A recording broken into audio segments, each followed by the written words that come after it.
Have you ever wondered or have you ever thought that why do countries go for war against each other? What drives a country towards starting an armed conflict with another country? अगर हम इन questions के answers को ढूंढ लें, that means अगर हम inter state war के पीछे मौजूद अंडरलाइंग काउजेस का पता लगा लें और फिर हम ये प्रूव कर दें दैट कि ये जो काउजेस हैं, ये जो रीजंस हैं जिनके वजह से कंट्रीज एक दूसरे के साथ फाइट करती हैं, ये रीजंस महज इल्यूजन्स हैं, falsehood है. If we can somehow prove that the reasons for which countries go to war, reasons for which countries fight against each other, these reasons are themselves false and illusionary. If we can do this, and if we can do this with solid and convincing arguments, then we can literally discourage countries from going to war, or we can literally stop wars from happening. अगर युद्ध के पीछे मौजूद जो कारण है, हमने ये प्रूव कर दिया कि ये कारण ही गलत है या इल्यूजनरी है या फॉल्स है, तो फिर कंट्रीज क्यों एक दूसरे के अगेंस्ट फाइट करेंगी? किसी इल्यूजनरी रीजन या किसी इल्यूजनरी कारण को आधार बनाकर कंट्रीज कभी भी एक दूसरे के अगेंस्ट वॉर फाइट नहीं करना चाहेंगी. This will be a major finding, a major discovery, and this is what Norman Angell tried to discover in his book, in his most famous book in international relations. The name of the book is The Great Illusion, which was published in 1910. Norman angel एक liberal international relations के thinker थे. उनका जन्म England में हुआ, लेकिन बाद में वे यूएस माइग्रेट करते हैं और फिर यूएस के सिटीजनशिप को अक्वायर कर लेते हैं. इंटरनेशनल रिलेशंस के फील्ड में नॉर्मन एंजल के द्वारा कई मेजर कॉन्ट्रीब्यूशंस किए गए हैं. उन्होंने इंटरनेशनल रिलेशंस पर दर्जनों किताबें लिखी हैं. उन्हें उनके इस वर्क के लिए, द ग्रेट इल्यूजन, जिसे आज हम इस वीडियो में डिस्कस करेंगे, इस बुक के लिए, इस वर्क के लिए उन्हें नोबेल प्राइज भी दिया गया है. और ये जो बुक है, द ग्रेट इल्यूजन, ये बुक पिछले 1 सेंचुरी से, जब से इस बुक का प्रकाशन हुआ 1910 से लेकर अभी तक, ये बुक इंटरनेशनल रिलेशंस में एक क्लासिक बुक बनकर मौजूद है. This is a classic book in international relations and every student of international relations must know about this book and the arguments which Norman Angell tried to put forward in this book. This book, The Great Illusion, it is about war. This book explains the causes of war, the major causes of war. लेकिन आपको यहां समझना है that in this book, Norman Angell does not simply explain the causes of war, rather, he proves that all these major causes of war are mere illusions. And if we can overcome this illusion, this falsehood, then we can stop the frequent occurrences of war and achieve real and stable world peace. लेकिन सवाल यहां पर यह है कि how can he claim that war and the causes behind war they are mere illusions? Norman Angell इस claim के पीछे किस तरह के आर्ग्यूमेंट्स हमारे सामने रखते हैं? वो इस बात को कैसे प्रूव करते हैं that war is a mere illusion and the major causes of war they are mere illusions? How he proves this? Let's find out. वो जिस इल्यूजन की बात कर रहे हैं, ये इल्यूजन बहुत ही सिंपल है और दुनिया की लगभग सभी कंट्रीज इस इल्यूजन के ग्रिप में होती है. उस वक्त भी इस इल्यूजन के ग्रिप में थी और आज भी दुनिया की लगभग सभी कंट्रीज इस इल्यूजन के ग्रिप में है. और ये इल्यूजन क्या है? ये फॉल्सहुड क्या है? नॉर्मन एंजल के अकॉर्डिंग दिस इल्यूजन, और we can say that this falsehood, it says that war creates benefit and advantages for the winner, and war is one of the best way, one of the best method by which a country can promote its national interest in international politics. एक country के लिए अपने national interest को promote करने का ये एक best तरीका है, वॉर, युद्ध. नॉर्मन एंजल कहते हैं this statement that war is beneficial for the winner and war is the best way to promote a country's national interest. This statement is the illusion which he is talking about. यही वो illusion है, यही वो falsehood है जिसकी बात Norman Angell अपनी book the great illusion में करते हैं.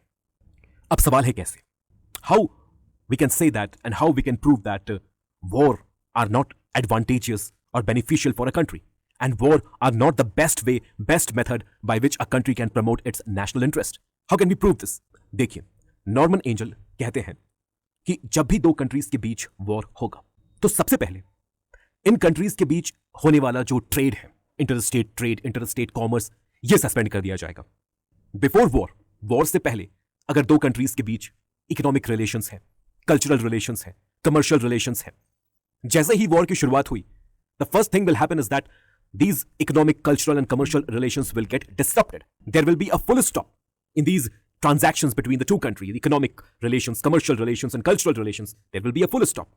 अब देखिए, जब ये इंटरनेशनल ट्रेड बंद हो जाएगा, दो कंट्रीज के बीच पहले जो मैन, मनी, मटेरियल, इन चीजों का एक्सचेंज होता था, ट्रांजैक्शन होता था, जैसे ही ये ट्रांजैक्शन बंद हो जाएगा, तब दोनों ही कंट्रीज के लिए, जो कंट्रीज वॉर में इन्वॉल्व होंगी, दोनों ही कंट्रीज के लिए रेवेन्यू का एक बड़ा सोर्स भी बंद हो जाएगा. So if there is a war, then the first consequence of the war we will see is a disruption in the normal pattern of economic relation between two countries, the trade, commerce, interrelation. तो जब भी war होगा, दो countries के बीच जब भी war होगा, तो इस वॉर का पहला consequence, the first consequence is going to be economic in nature, commercial in nature. International trade between the two countries will stop, and the revenue that both the countries were generating through this international trade, the revenue will also stop. अब देखिए, international trade के बंद होने की वजह से income का एक बड़ा सोर्स दोनों ही कंट्रीज के लिए क्लोज हो जाएगा.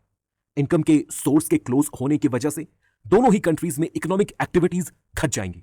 Less economic activities, it means drop in the GDP growth rate. Less GDP growth rate, it means less employment, and less employment, it means more economic hardship, more poverty, and more impoverishment of the people, of the masses.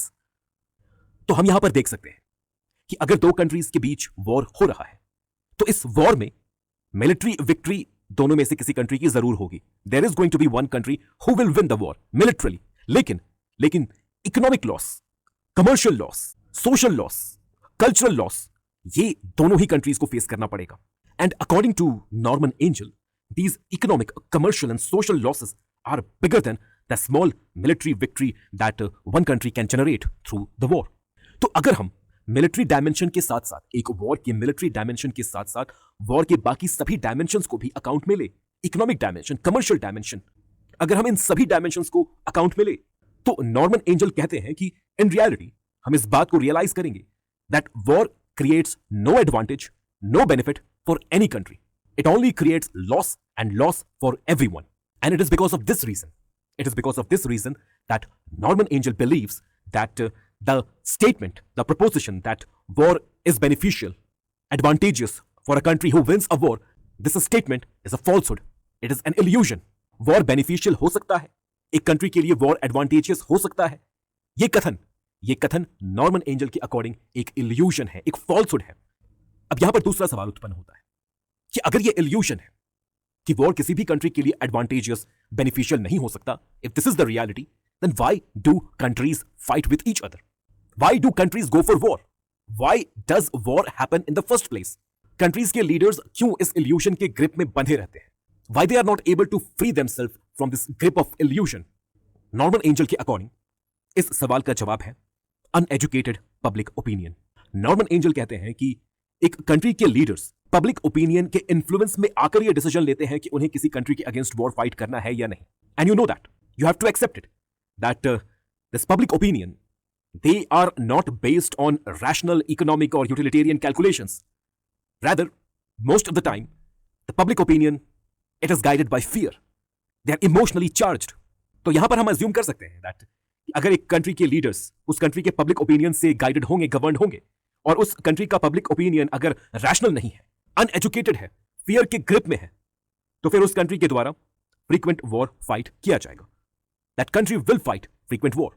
तो war को रोकने का, war को avoid करने का, war को stop करने का एक तरीका जो नॉर्मन एंजल के द्वारा उनकी बुक द ग्रेट इल्यूजन में बताया गया, वो तरीका है पब्लिक ओपिनियन को एजुकेटेड बनाना, मासेस को अवेयर करना that war has no winner, war has no Victus.